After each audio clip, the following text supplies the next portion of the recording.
সুপ্রিয় শিক্ষার্থী, অনলাইন যুক্তিবিদ্যা ক্লাসে তোমাদের স্বাগত। আশা করছি যে যেখানে আছো ভালো আছো এবং সুস্থ আছো। আজকে আমাদের পড়ার বিষয় হলো শ্রেণী একাদশ দ্বাদশ বিষয় যুক্তিবিদ্যা, অধ্যায় তৃতীয়, যুক্তির উপাদান। আমরা গত ক্লাসেও যুক্তির উপাদান পড়েছি।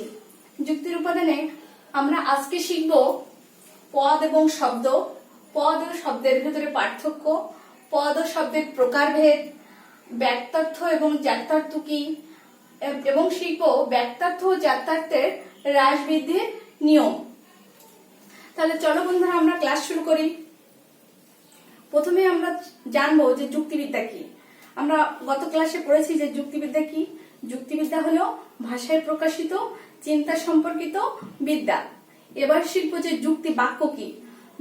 দুইটি পদের মধ্যে কোন সম্পর্কের বর্ণনাই হলো যুক্তি বাক্য। এবার চলো বন্ধুরা আমরা শিখছি পদটা কি। পদ কাকে বলে? পদ হলো যে শব্দ বা শব্দ সমষ্টি যুক্তি বাক্যের উদ্দেশ্য এবং বিধেয় রূপে ব্যবহৃত হয় তাকে পদ বলে। তাহলে পদ কাকে বলে? যে শব্দ বা শব্দ সমষ্টি যুক্তি বাক্যের উদ্দেশ্য ও বিধেয় রূপে ব্যবহৃত হয় তাকে পদ বলে। এবার আমরা আসি যে শব্দ কি। কোন অর্থবোধক বর্ণ বা বর্ণ সমষ্টিকে শব্দ বলে, যেমন আম, জাম, কাঁঠাল, সোয়েল, রাসেল ইত্যাদি। এবার বন্ধুরা আমরা আসি এবং পদ এবং শব্দের ভিতরে পার্থক্য। তাহলে পদ কাকে বলে? যে শব্দ বা শব্দ সমষ্টি যুক্তি বাক্যের উদ্দেশ্য এবং বিধেয় রূপে ব্যবহৃত হয় তাকে পদ বলে। অপরপক্ষে শব্দ কাকে বলে? শব্দ হচ্ছে কোন অর্থবোধক বর্ণ বা বর্ণ সমষ্টিকে শব্দ বলে। বাক্যের উদ্দেশ্য এবং বিধেয় রূপে শব্দকে পদ বলে। আর অক্ষরের অর্থপূর্ণ সমষ্টিকে বলে শব্দ। শব্দের সমষ্টি নিয়ে পদ গঠিত হয়। শব্দের সমষ্টি নিয়ে কি গঠিত হয়? পদ গঠিত হয়। আর অক্ষরের সমষ্টি নিয়ে শব্দ গঠিত হয়। প্রতিটি পদই শব্দ, কিন্তু প্রতিটি শব্দ পদ নয়। যুক্তি বাক্যে পদের সংখ্যা থাকে দুইটি, কি কি? উদ্দেশ্য আর বিধেয়। কিন্তু একটা যুক্তি বাক্যে বহু শব্দ থাকতে পারে। পদ যুক্তি বাক্যের দুই প্রান্তে অবস্থান করে। যুক্তি বাক্যের দুই প্রান্তে পদ অবস্থান করে, কিন্তু শব্দ হচ্ছে একটা যুক্তি বাক্যের সমস্ত স্থান জুড়ে ছড়িয়ে থাকে। পদ দ্বারা কেবল চিন্তা প্রকাশিত হয়। পদ দ্বারা কেবলমাত্র চিন্তা প্রকাশিত হয়। আর শব্দ দ্বারা কি প্রকাশিত হয়? অনুভূতি, সংশয়, ইচ্ছা, বিস্ময়, আবেগ ইত্যাদি। পদের কেবল একটি অর্থ থাকে আর শব্দের একাধিক অর্থ থাকতে পারে। পদের কেবলমাত্র একটি অর্থ থাকে আর শব্দের একাধিক অর্থ থাকতে পারে। এবার বন্ধুরা আমরা শিখবো যেমন শব্দ এবং পদের প্রকারভেদ। এবার আমরা আসি যে শব্দ কয় প্রকার। এই শব্দ হচ্ছে তিন প্রকার, কি কি? পদযোগ্য শব্দ, সহপদযোগ্য শব্দ এবং পদনিরপেক্ষ শব্দ। পদযোগ্য শব্দ বলতে আমরা কি বুঝি? যে শব্দ অন্য শব্দের সাহায্য ছাড়া বাক্যের উদ্দেশ্য এবং বিধেয় রূপে ব্যবহৃত হতে পারে। আমি আবার বলছি বন্ধুরা, একটু ভালো করে শোনো। যে শব্দ অন্য শব্দের সাহায্য ছাড়া নিজে নিজেই বাক্যের উদ্দেশ্য এবং বিধেয় রূপে ব্যবহৃত হতে পারে তাকে পদযোগ্য শব্দ বলে। অর্থাৎ পদযোগ্য শব্দ স্বাধীনভাবে যুক্তি বাক্যে পদ হিসেবে ব্যবহৃত হতে পারে। পদযোগ্য শব্দ যেমন কি কি হয়? মানুষ, গরু, পাখি, সাদা, সততা ইত্যাদি। আমরা একটি উদাহরণের সাহায্যে দেখি যে মানুষ হয় মরণশীল। এই যে মানুষ একটা শব্দ, হয় একটা শব্দ, মরণশীল একটা শব্দ। এই যে মানুষ, মরণশীল, এগুলো কিন্তু পদযোগ্য শব্দরা নিজে নিজেই যুক্তি বাক্যের উদ্দেশ্য আর বিধেয় রূপে ব্যবহৃত হয়ে গেছে। আমি আরেকটা উদাহরণ দেখি যে বরফ হয় সাদা। এই যে বরফ, সাদা, এই অন্য শব্দের সাহায্য ছাড়াই কিন্তু নিজে নিজেই যুক্তি বাক্যের উদ্দেশ্য এবং বিধেয় রূপে ব্যবহৃত হতে পারে। এই জন্য এই শব্দগুলো হচ্ছে পদযোগ্য শব্দ। এবার আমরা আসি সহপদযোগ্য শব্দ। যে শব্দ স্বাধীনভাবে বা নিজে নিজে কোন যুক্তি বাক্যের উদ্দেশ্য এবং বিধেয় রূপে ব্যবহৃত হতে পারে না, তাকে বা অন্য শব্দের সাহায্যের সাথে যুক্ত হয়ে যুক্তি বাক্যের উদ্দেশ্য ও বিধেয় রূপে ব্যবহৃত হতে পারে তাকে সহপদযোগ্য শব্দ বলে। আমি আবার বলছি যে সব শব্দ স্বাধীনভাবে বা নিজে নিজে কোন যুক্তি বাক্যের উদ্দেশ্য ও বিধেয় রূপে ব্যবহৃত হতে পারে না বা অন্য শব্দের সাথে যুক্ত হয়ে যুক্তিবাক্যের উদ্দেশ্য ও বিধেয় রূপে ব্যবহৃত হতে পারে তাকে সহপদযোগ্য শব্দ বলে। এই সহপদযোগ্য শব্দ কি কি? টি, টা, খানা, খানি, গুলো ইত্যাদি। আমরা একটা উদাহরণের সাথে দেখি যে আমগুলো হয় মিষ্টি। এই যে আমের সাথে আমি যখনই গুলো যোগ করলাম, গুলো বলতে আমরা কিছু বুঝি? কিছু বুঝি না, কিন্তু যখনই আমি যুক্ত করলাম যে আমগুলো, তখন কিন্তু অনেকগুলো আমের সমষ্টি বোঝালো। এই যে আমগুলো হয় মিষ্টি, এই যে আমের সাথে গুলো যখনই যুক্ত হলো তখনই সে একটা সম্পূর্ণ শব্দে রূপান্তরিত হলো। আবার যেমন বলি যে টি, টি বলতে আমরা কি কিছু বুঝি? চা বুঝি। টি বলতে আমরা চা বুঝি, কিন্তু এই টি আর চা কিন্তু এক নয়। এই টি যখনই আমি বইয়ের সাথে টি যুক্ত করলাম তখন একখানা বইকে নির্দেশ করলাম যে বইটি। এই যে টি যুক্ত করলাম বইটি, এখন কিন্তু সে একটা এই যে এটা একটা যুক্তি বাক্য যে বইটি হয় ভালো। এই বইটি, বইয়ের সাথে যখন টি যুক্ত হলো তখন কিন্তু এই যুক্তি বাক্যের উদ্দেশ্য রূপে এটা ব্যবহৃত হলো। তাহলে কি বন্ধুরা আমরা কি শিখলাম?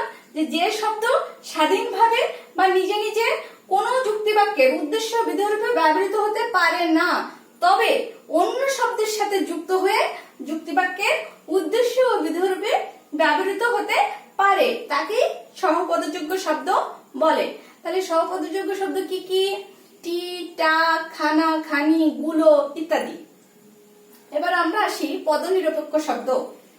পদনিরপেক্ষ শব্দ যে শব্দ স্বাধীনভাবে বা অন্য শব্দের সাহায্য নিয়ে কখনো কোনো যুক্তিবাক্যের উদ্দেশ্য ও বিধেয় রূপে ব্যবহৃত হতে পারে না তাকেই পদনিরপেক্ষ শব্দ বলে। যেমন কি উফ, আ, ছি ছি, মরি মরি, হায়, মারহাবা এগুলো কিন্তু কোনো যুক্তিবাক্যের উদ্দেশ্য ও বিধেয় রূপে ব্যবহৃত হতে পারে না। আমি আবার বলছি বন্ধুরা, একটু শোনো যে শব্দ স্বাধীনভাবে বা অন্য শব্দের সাহায্য নিয়ে কখনো কোনো যুক্তিবাক্যের উদ্দেশ্য এবং বিধেয় রূপে ব্যবহৃত হতে পারে না সেগুলোকে বলা হয় পদনিরপেক্ষ শব্দ। তাহলে পদনিরপেক্ষ শব্দ কি কি? উফ, আহ, সি, মরি মরি, হায়, মারহাবা ইত্যাদি। আচ্ছা, এই যে তিনটি শব্দ, এই তিনটি শব্দের ভিতরে এই যে পদযোগ্য শব্দ, সহপদযোগ্য শব্দ এবং পদনিরপেক্ষ শব্দ, এই তিনটি শব্দের ভিতরে কেবলমাত্র পদযোগ্য শব্দই পদ হবার যোগ্য। কোন শব্দ পদ হওয়ার যোগ্য? কেবলমাত্র পদযোগ্য শব্দই পদ হওয়ার যোগ্য। আর কোন শব্দ কখনোই পদ হতে পারে না? পদনিরপেক্ষ শব্দ। কোন শব্দ কখনোই পদ হতে পারে না? পদনিরপেক্ষ শব্দ কখনো কোনো যুক্তিবাক্যের উদ্দেশ্য বিধেয় রূপে ব্যবহৃত হতে পারে না। এবার আমরা শিখবো যে এতক্ষণ শিখলাম যে শব্দের প্রকারভেদ, এবার আমরা শিখবো যে পদের প্রকারভেদ। চলো আমরা এবার শিখি যে পদের প্রকারভেদ।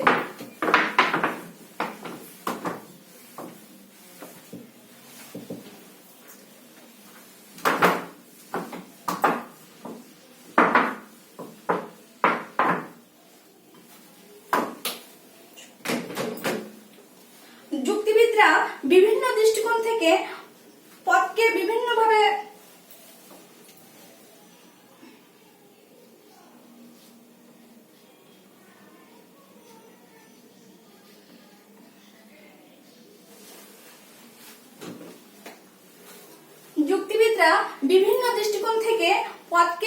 বিভিন্নভাবে বিভক্ত করেছে। প্রথমে আমরা আসি যে গঠনগত দিক থেকে। গঠনগত দিক থেকে পদ হচ্ছে দুই প্রকার। কি কি? সরল পদ আর হচ্ছে যৌগিক পদ।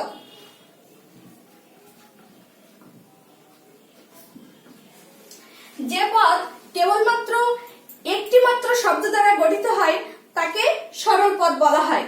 যেমন কি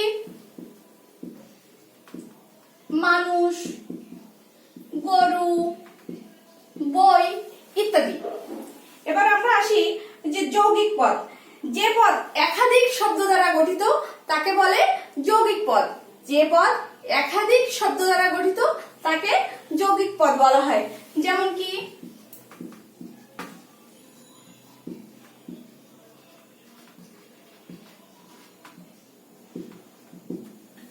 ঢাকা বিশ্ববিদ্যালয়, এখানে ঢাকা কিন্তু একটা শব্দ আর বিশ্ববিদ্যালয় একটা শব্দ, এখানে কিন্তু দুটি শব্দ মিলে একটা অর্থপূর্ণ শব্দ তৈরি করলো যে ঢাকা বিশ্ববিদ্যালয়। আবার আরো আছে যেমন বাংলাদেশের প্রথম রাষ্ট্রপতি ইত্যাদি। এগুলো হচ্ছে যৌগিক পদ, অনেকগুলো শব্দ মিলে একটা অর্থপূর্ণ শব্দ তৈরি করলো।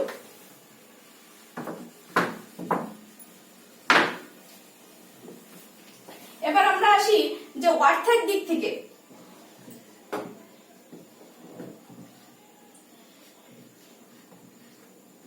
অর্থের ভিত্তিতে পদ দুই প্রকার, কি কি? একার্থক পদ আর দুই আছে অনেকার্থক পদ।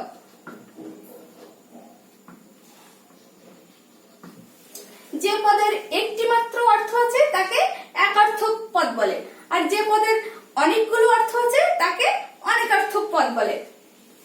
একার্থক পদের একটা উদাহরণ বলি, যে পদের মাত্র একটি অর্থ আছে, যেমন কি মানুষ। মানুষ বলতে আমরা শুধুমাত্র মানুষকেই বুঝি। গরু বলতে আমরা শুধুমাত্র কি বুঝি? গরুকেই বুঝি। বই বলতে আমরা কি বুঝি? শুধুমাত্র বইকেই বুঝি। আচ্ছা, অনেকার্থক পদ যেমন কি? যেমন তীর, দণ্ড ইত্যাদি।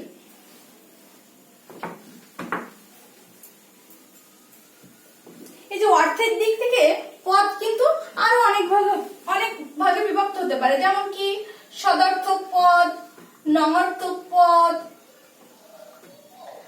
আর বাহ্যার্থক পদ।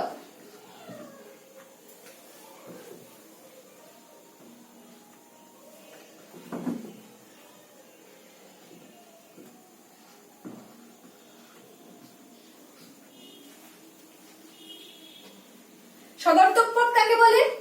যে পদ দ্বারা কোনো সদর্থক পদ বলতে আমরা কি বুঝি?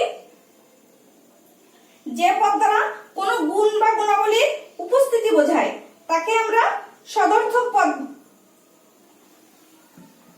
বলি, যেমন সৎ, সুখী ইত্যাদি। নয়ার্থক বলতে আমরা কি বুঝি? নয়ার্থক পদ যে পদ দ্বারা কোনো গুণ বা গুণাবলীর অনুপস্থিতি বোঝায়, যেমন কি অসৎ, অসুখী ইত্যাদি। এবার আসি গুণের দিক থেকে।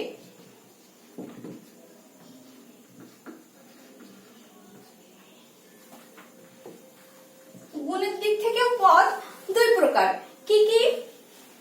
বস্তুবাচক পদ আর হচ্ছে গুণবাচক পদ।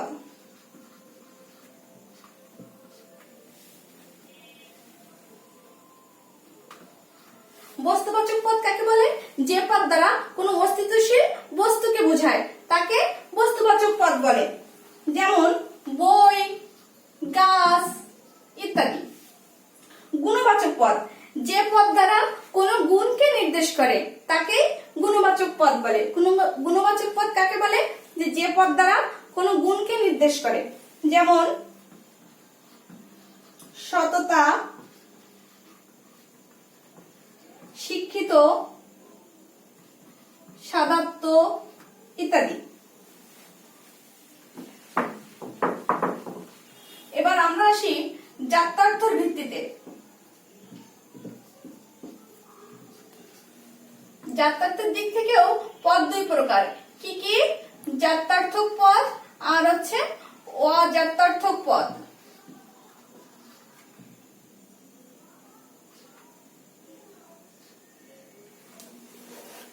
জাত্যার্থক পদ কাকে বলে? যে পদের ব্যক্তার্থ এবং জাত্যার্থ উভয়ই আছে তাকে জাত্যার্থক পদ বলে, যেমন কি মানুষ। এই যে মানুষ একটা পদ, এই মানুষ পদের ব্যক্তার্থও আছে, জাত্যার্থও আছে।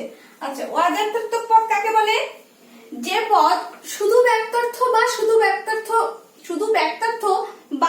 শুধু জাত্যার্থ নির্দেশ করে তাকে অজাত্যার্থক পদ বলে, যেমন লন্ডন, সততা ইত্যাদি।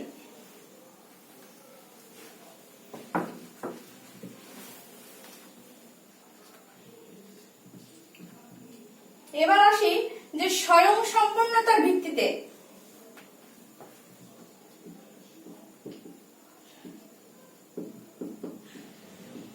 স্বয়ং সম্পূর্ণতার ভিত্তিতে পদ হচ্ছে দুই প্রকার। কি কি? নিরপেক্ষ পদ আর হচ্ছে সাপেক্ষ পদ।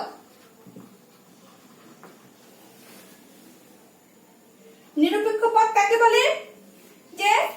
যে পদ অর্থের জন্য অন্য পদের উপর নির্ভরশীল নয় তাকে নিরপেক্ষ পদ বলে। যে পদ অর্থের জন্য অন্য কোনো পদের উপর নির্ভরশীল নয় তাকে নিরপেক্ষ পদ বলে, যেমন গাছ, পানি, ফুল ইত্যাদি। সাপেক্ষ পদ। সাপেক্ষ পদ বলতে আমরা কি বুঝি? যে পদের অর্থের জন্য অন্য পদের উপর নির্ভরশীল হতে হয়। সাপেক্ষ পদ বলতে আমরা কি বুঝি? যে পদ তার নিজস্ব অর্থ প্রকাশ করার জন্য অন্য পদের উপর নির্ভরশীল হতে হয় তাকে সাপেক্ষ পদ বলে, যেমন স্ত্রী, শিক্ষক ইত্যাদি। স্ত্রী বলতে আমরা কি বুঝি? আমি কখন স্ত্রী? যখন আমি একজনের আমার বিয়ে হলো তখনই না আমি স্ত্রী হলাম। আমি কখন শিক্ষক? যখন আমার স্টুডেন্ট আছে তখন না আমি শিক্ষক। আগে স্টুডেন্ট থাকতে হবে, তারপরে আমি শিক্ষক। আগে আমার বর থাকতে হবে, তারপরে আমি একজনের স্ত্রী। তাহলে আমরা কি কি শিখলাম বন্ধুরা? এগুলো শিখলাম পদের প্রকারভেদ, গঠনগত দিক থেকে, অর্থের দিক থেকে, গুণের দিক থেকে, জাত্যার্থের দিক থেকে এবং স্বয়ংসম্পূর্ণতার ভিত্তিতে। তাহলে এখন আমরা শিখবো যে ব্যক্তার্থ ও জাত্যার্থ। ব্যক্তার্থটা কি এবং জাত্যার্থটা কি? একটা পদের দুইটা দিক থাকে। কি কি? ব্যক্তার্থের দিক এবং জাত্যার্থের দিক। যুক্তিবিদ জে.এস. মিল এই ব্যক্তার্থ এবং জাত্যার্থ এই শব্দ দুটি প্রথম ব্যবহার করে। এই ব্যক্তার্থ ও জাত্যার্থ শব্দ দুটি প্রথম কে ব্যবহার করে? যুক্তিবিদ জে.এস. মিল। ব্যক্তার্থ বলতে আমরা কি বুঝি? ব্যক্তার্থ হলো কোন পদের সংখ্যা বা পরিমাণের দিক। ব্যক্তার্থ হলো কোন পদের সংখ্যা বা পরিমাণের দিক। আর জাত্যার্থ হলো কোন পদের গুণের দিক। তাহলে পদের গুণের দিক কোনটি? জাত্যার্থ। আর পদের সংখ্যার দিক কোনটি? ব্যক্তার্থ। তাহলে আমরা আসলে এখন শিখি যে মানুষ পদের ব্যক্তার্থ কি? মানুষ পদের ব্যক্তার্থ হলো পৃথিবীর সকল মানুষ। আমি যখন বললাম যে সকল মানুষ, তখন পৃথিবীর কোনো মানুষ কি আর বাদ থাকবে? থাকবে না। আচ্ছা, এবার মানুষ পদের জাত্যার্থ কি আসবে? জীববৃত্তি ও বুদ্ধিবৃত্তি। জীববৃত্তি এবং বুদ্ধিবৃত্তি এই দুটো গুণ হচ্ছে মানুষ পদের অপরিহার্য এবং অনিবার্য গুণ। জীববৃত্তিটা কি?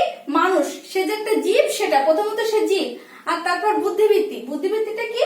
যে মানুষের স্পেশাল গুণ বুদ্ধি। পৃথিবীর অন্য কোনো প্রাণীর ভিতরে কিন্তু বুদ্ধি গুণটা নাই, শুধুমাত্র মানুষের আছে বুদ্ধি। এই জন্য মানুষকে পৃথিবীর শ্রেষ্ঠ জীব বলা হয়। এবার আমরা আসো বন্ধু শিখি যে ব্যক্তার্থ জাত্যার্থের রাজনীতির নিয়ম।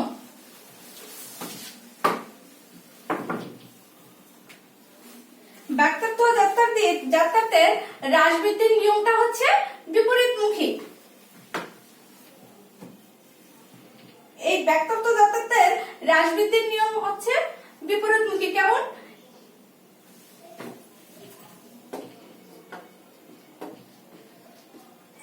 ব্যক্তার্থের দিক থেকে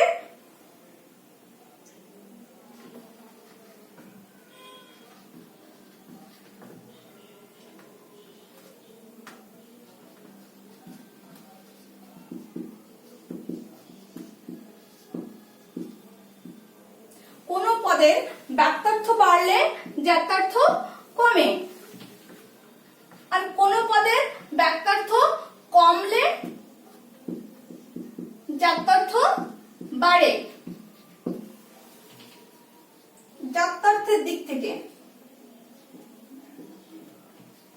জাত্যার্থের দিক থেকেও দুই প্রকারের, যেমন কোন পদের জাত্যার্থ বাড়লে ব্যক্তার্থ কমে।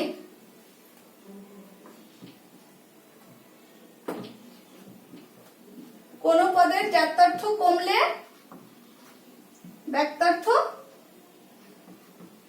বাড়ে। দেখছো ব্যক্তার্থ জাত্যার্থের সম্পর্কটা বিপরীতমুখী। যেমন কোন পদের ব্যক্তার্থ বাড়লে জাত্যার্থ কমে, কোন পদের ব্যক্তার্থ কমলে জাত্যার্থ বাড়ে। আবার কোন পদের জাত্যার্থ বাড়লে ব্যক্তার্থ কমে, আবার কোন পদের জাত্যার্থ কমলে ব্যক্তার্থ বাড়ে। এই যে পদের ব্যক্তার্থ ও জাত্যার্থের মধ্যকার সম্পর্ক কিন্তু অত্যন্ত নিবিড় এবং ঘনিষ্ঠ। এই ব্যক্তার্থ জাত্যার্থ একে অপরের উপর কিন্তু সবসময় নির্ভরশীল, সবসময় একে অপরের উপর নির্ভরশীল। একটা বাড়লে একটা কমে, একটা কমলে আরেকটা বাড়ে। এবার আমরা আসলে একটি ছকের মাধ্যমে ব্যক্তার্থ জাত্যার্থের হ্রাস বৃদ্ধির নিয়মটা দেখি। সেটা কেমন দেখো, আমি একটা ছকে গিয়েছি। ছকে প্রথমে আছে জীব, তারপরে আছে কি মানুষ, তারপরে আছে কি শিক্ষিত মানুষ। এটা কি জীব, জীবের এটা হচ্ছে ব্যক্তার্থ। ব্যক্তার্থ হচ্ছে কোন পদের সংখ্যা বা পরিমাণের দিক।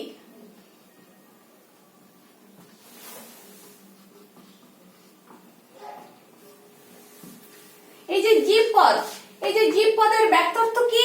জীব পদের ব্যক্তার্থ হলো সকল জীব, মানে পৃথিবীর সকল জীব। আর জীব পদের জাত্যার্থ কি? জীবব্যক্তি। এবার আমরা সেই জীব থেকে পর্যায়ক্রমে আসলো মানুষ, তাহলে মানুষ পদের ব্যক্তার্থ কি? সকল মানুষ। আর মানুষ পদের জাত্যার্থ কি? জীববৃত্তি এবং বুদ্ধিবৃত্তি। এবার আসি পর্যায়ক্রমে শিক্ষিত মানুষ।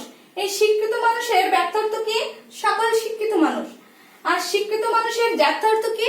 জীববৃত্তি, বুদ্ধিবৃত্তি এবং সাথে যোগ হলো শিক্ষা। এই দেখো বন্ধুরা, যে তোমাদের সুবিধার জন্য আমি একটা সংখ্যায় পরিণত করেছি, যে সকল জীব। ধরলাম যে পৃথিবীতে সকল জীবের সংখ্যা 20,000, তোমাদের সুবিধার জন্য বললাম আমি। আচ্ছা 20,000। এরপরে পর্যায়ক্রমে আসলো সকল জীব থেকে আসলো সকল মানুষ, সংখ্যা কি কমলো। সেটা কেমন? সকল জীবের সংখ্যা 20,000, এর থেকে সকল মানুষ আসলো কি 5,000। এই যখনই সকল মানুষ 5,000 আসলো, তখনই কিন্তু আমার জাত্যার্থ বেড়ে গেল। যখন শুধুমাত্র জীব ছিল 20,000, তখন কিন্তু জাত্যার্থ ছিল জীববৃত্তি। যখনই জীব থেকে আসলো মানুষ, তখন কিন্তু মানুষের সংখ্যা কমে গেল জীব থেকে 5,000, তখন কিন্তু আবার আমার জাত্যার্থ বেড়ে গেল। কি কি? জীববৃত্তি এবং বুদ্ধিবৃত্তি।